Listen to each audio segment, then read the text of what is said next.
If you are a Black nonprofit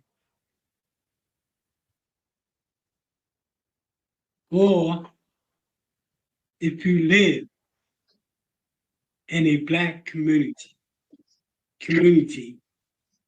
you want to listen to this.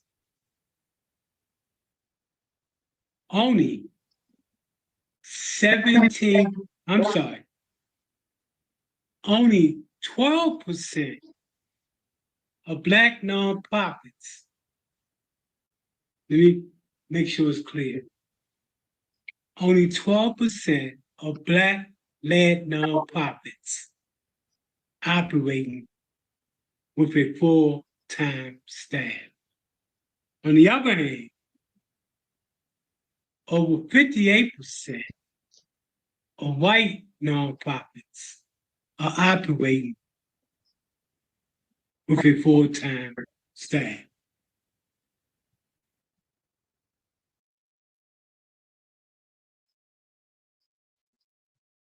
About 78% of Black nonprofits operate a budget of less than $500,000. Added to this, nearly one third of Black nonprofits are operate on a budget of $30,000.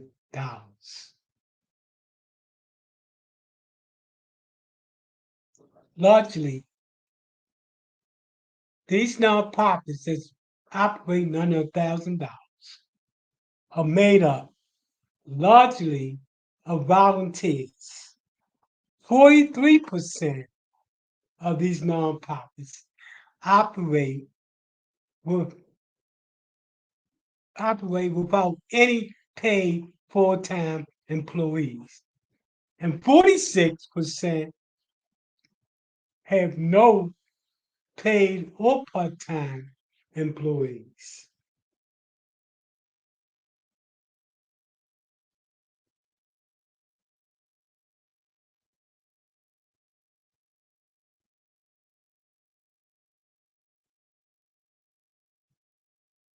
Another unique problem with Black nonprofits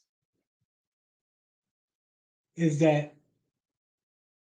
when it comes to fundraising challenges, 86% of Black nonprofits always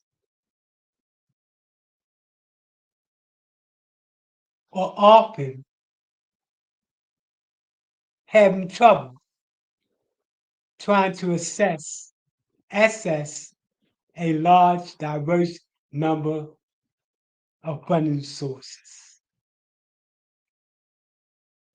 72% are always or often challenged to identify or cultivate new funders. If you're not able to cultivate new funders or identify new funders, you did on the right.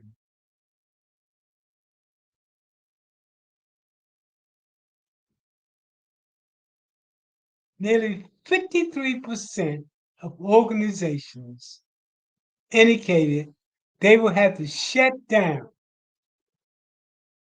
if they lost one or two funders. The source of this information is as follows.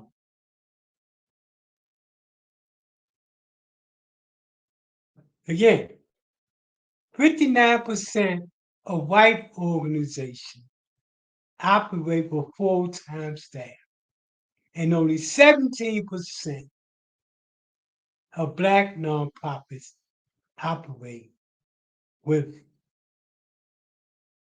full-time employees. The Black nonprofits, 73% represent Black females. At the same time, The nonprofit groups that receive the least money are Black female-headed nonprofits. When we look at the age range of those individuals that are engaged in starting nonprofit to change the narrative, we see that the high number is from 45 to 54, and then from 55 to 64, then from 65 plus, and then from 25 to 34.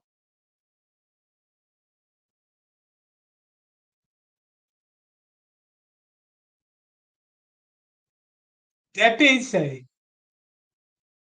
let's look at the presentation that we recorded. And let's meet our latest nonprofit, of course, a Black man, a Black female head of nonprofits.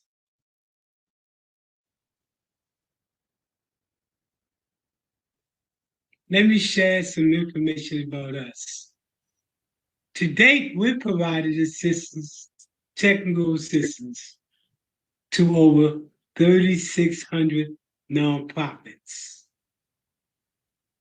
And we provided this assistance to other nonprofits, government agencies, faith-based groups, businesses, educational entities at all levels, and individuals. We have assisted now 430, but over 700 nonprofits in preparing their paperwork to be certified with IRS to operate as a nonprofit. And we did this in over 15 states. 10 of those states are listed. In terms of our reach when it comes to our training, we have reached individuals in the following states, from Alabama to Los Angeles and beyond. And we did this by giving virtual classes on different areas that we provided. In addition to that, we have used artificial intelligence and ChatGPT in order to market what we do. We have also been able to attract international attention of folks to take part in our classes, as you see below.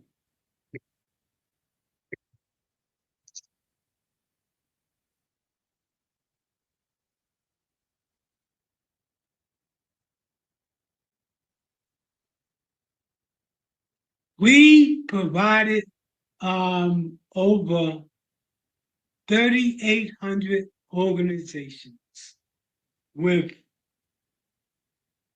technical assistance and training. Most of the nonprofits took part in our how to fund a nonprofit, how to grow and operate a nonprofit, and how to start a nonprofit. We have a list of over 15. All of the areas that we've done our work in on this map is listed as SNCD. Everywhere where you see those initials, those initials, CNCD. CNCD represent the Center for Nonprofit and Community Development. All of these areas where you see those initials represent the states that we provided training by way of using artificial intelligence and chat GPT. It's where we provided technical support in their state to a nonprofit and one of our many both paid and free training classes.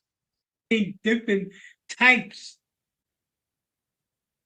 of workshops that we do, from business plan to strategic plan to those other plans that build infrastructure, including CEO training.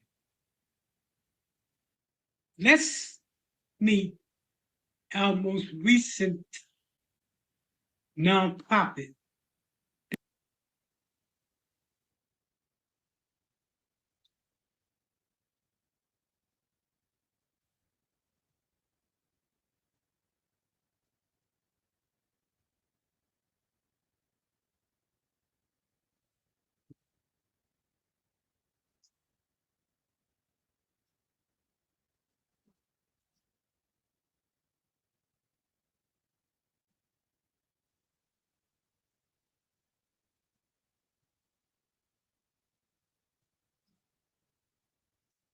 Give us a second while we upload the video.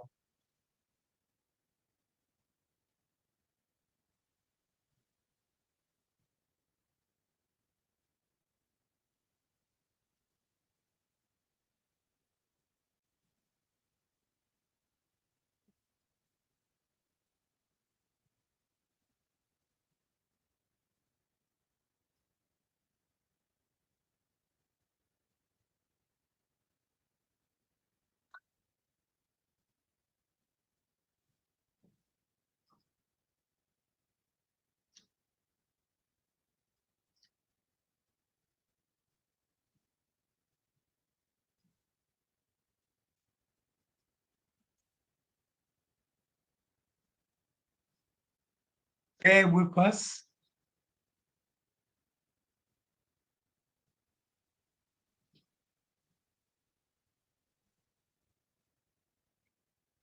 The video should be playing shortly.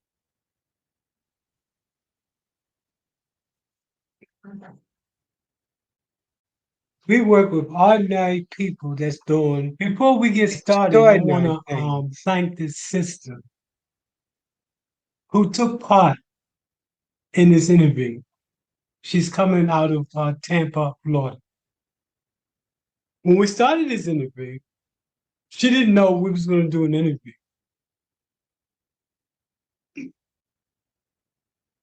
But she decided to do the interview anyway. What she represents is Black beauty. That even without makeup or hairdo or anything of that nature, her true beauty came out during the interview. And that's the true beauty of Black females throughout the United States, throughout the world. So I want to thank the sister for being real and upfront to tell our story about her nonprofit, even though we caught her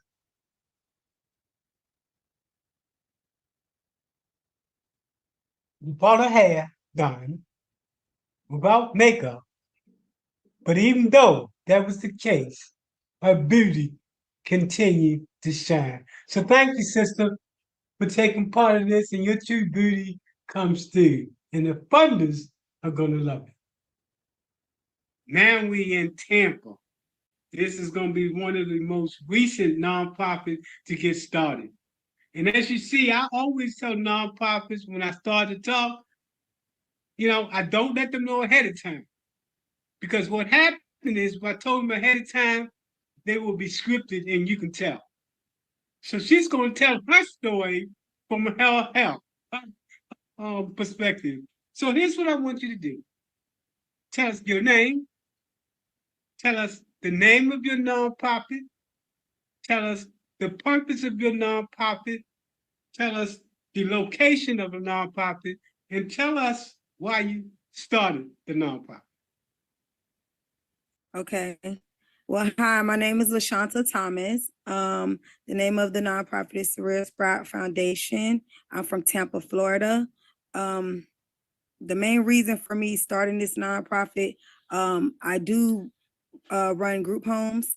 So I just wanted to, start a nonprofit to start with gardens and to show my clients how to be self-sufficient and grow things within the community. So I really want to start like a community garden, and I also want to teach the youth also. So I want to kind of incorporate both things together, and that's what makes me want to start the nonprofit. So why? You're an entrepreneur. You bringing in that money. You bringing in the bag. Why? What is leading you to start the nonprofit? Did something happen in your life? Was it an observation of what's not going on in your community? But what was the real reason why you started this nonprofit? Well, I really want to start a nonprofit because I do want to help young males also. So I really want to generate towards young males and helping them in the community. But, I don't mind like helping all youth, but I want to help the youth and the disabled. So that's the reason why I want to start the nonprofit, is to just get in my community and to show people that there is things that you can do besides negative things to generate and make money also. So just showing them how to, sprout, how to grow. Excellent. Now, some facts. 67% of nonprofits are headed by Black females. That is, when you look at the Black population, 67% are headed by Black females. However, Black females, in terms of funding, get less than Black males, white females, and white males. The reason why we started, in part, this nonprofit was to change that narrative, was to provide the skill sets necessary for nonprofits like you, female head of nonprofits, can have the skill sets necessary to compete. Here's what we know. Violence in Tampa is gone off the chain. A couple of days ago, we had a 14-year-old killed. Before that, in what's known as Evo City, we had multiple people killed and multiple people shot. So when I tell you your nonprofit is on time, right now, that's needed, especially for youth, especially for males. Right. So you say you got a group home. Share that with us. How you multitask both the for-profit and the non-profit world. So tell us about your for-profit. We want to kick some business your way. Okay. Well, actually, I have a group home and a support living home. So I have a group home with APD, adult persons with disabilities. So in my group home, I have 3 males. In my support living home, I have 2 other males, and they live with me full time. Okay. So basically, hold on one second. Turn back on the light. Sorry. No, you didn't pay your electric bill. That's what it is.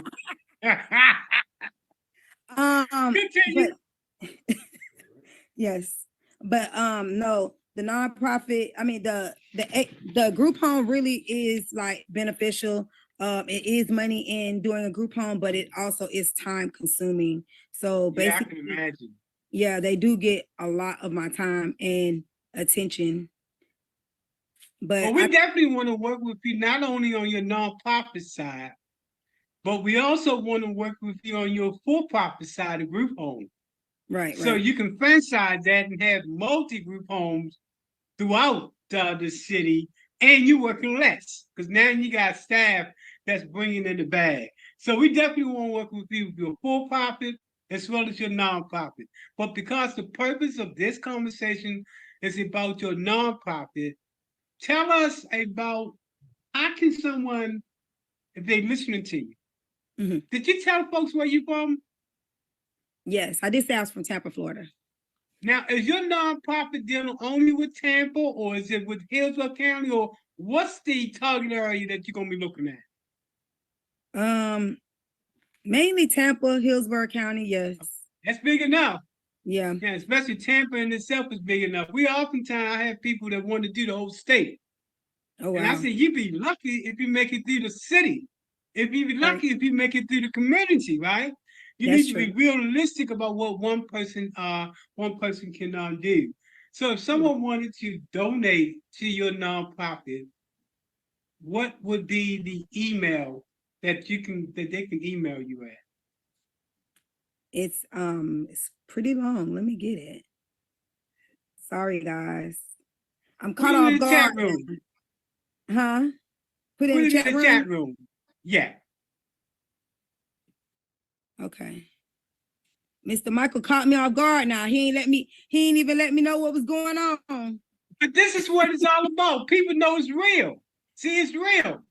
And when you go to funders, they want to know it's real. You didn't rehearse this. No. Everything is real. But you don't want Look, time, my sister. You good to go? you ain't even let me do my hair. Hey, but guess this was an extraordinary opportunity to meet what I consider to be ordinary peoples that is doing extraordinary things. If you're a nonprofit and you fall into this category of making less than 30,000 a year,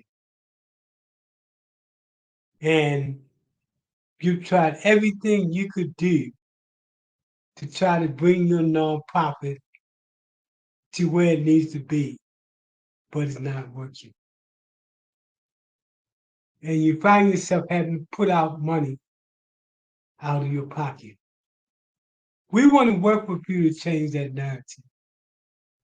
We want to work also with those groups that are largely made up of volunteers to run the day-to-day operation.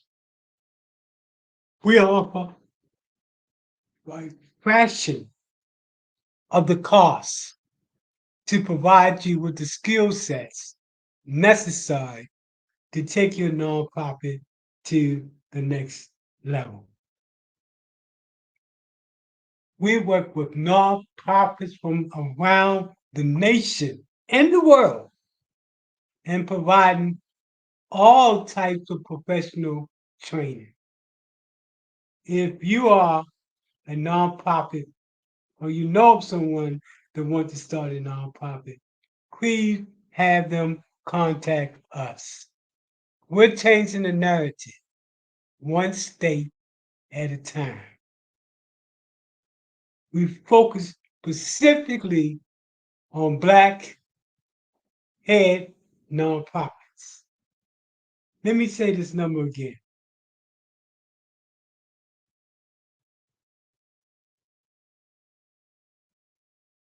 73% of nonprofits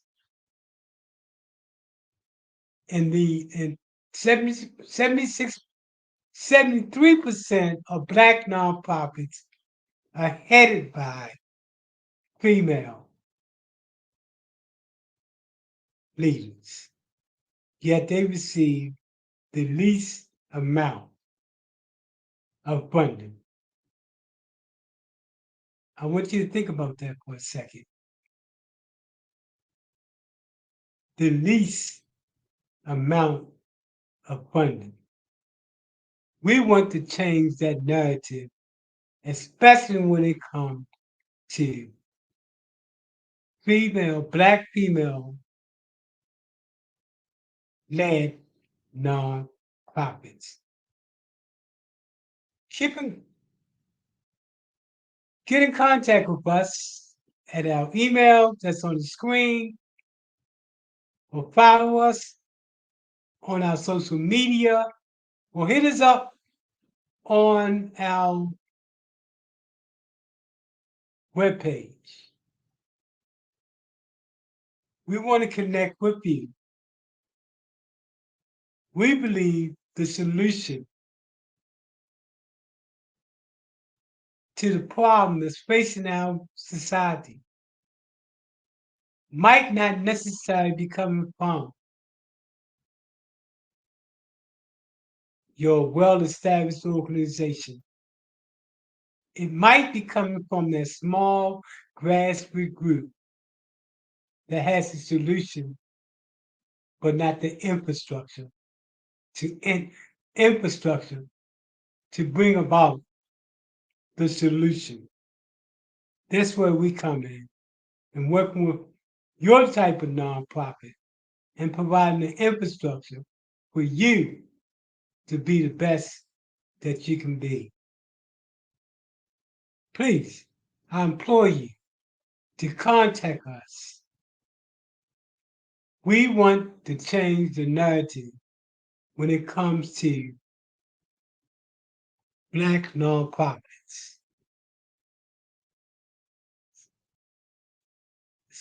Let me leave off by saying this. 12% of nonprofits, Black nonprofits have full-time employees. Only 12%, while over 58% are white nonprofits. While 58% of white nonprofits have full-time employees.